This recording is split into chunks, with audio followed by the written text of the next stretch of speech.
এসে খতিয়ানের অংশকে কিভাবে হাজারে রূপান্তরিত করতে হয় সেটা আপনারা এই ভিডিওতে দেখতে পারবেন।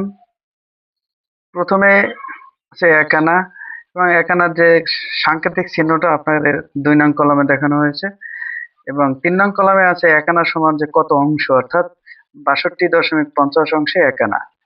এর অর্থ হলো আপনি কোনো খতিয়ানের জমিতে যদি এক আনা থাকে, এক আনার হিসাবটা যদি আপনি নাও বুঝেন, তাহলে ওই খতিয়ানের মোট জমিকে ১০০০ দ্বারা ভাগ করে ৬২.৫০ দ্বারা গুণ করলে আপনার অংশ বের হয়ে যাবে।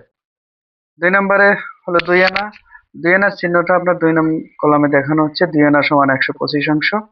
এই যে আমি পূর্বে যে কথা বলেছি সেই একই, অর্থাৎ মোট জমিকে ১০০০ দ্বারা ভাগ করে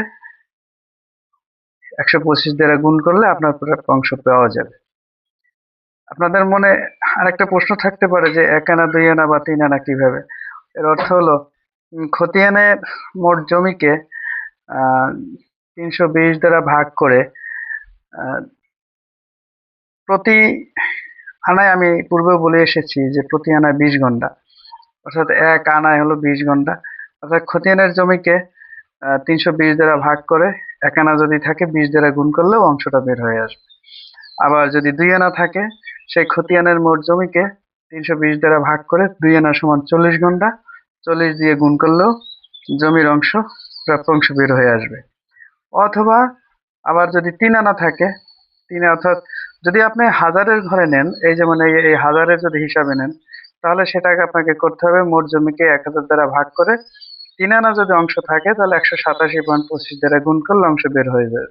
আর যদি আপনি আনা হিসেবে নেন, এই যেমন আনা আছে ৩ আনা, এটাকে বলে ৩ আনা। ৩ আনা অংশ নিতে হলে খতিয়ানের মোট জমিকে ৩২০ দ্বারা ভাগ করে ৩ আনায় হলো ৬০ ঘন্টা, ৬০ দ্বারা গুণ করলে আপনার প্রাপ্য অংশ পেয়ে যাবেন। তো এভাবে আসলে একেবারে ১৬ আনার অংশের জমির হিসাব আপনারা আনা হিসাবে বের করতে পারবেন, অথবা যদি হাজারে নেন হাজার হিসাবেও বের করতে পারবেন। ধন্যবাদ।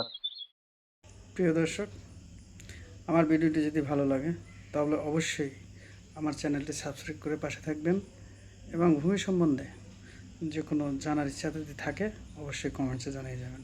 ধন্যবাদ।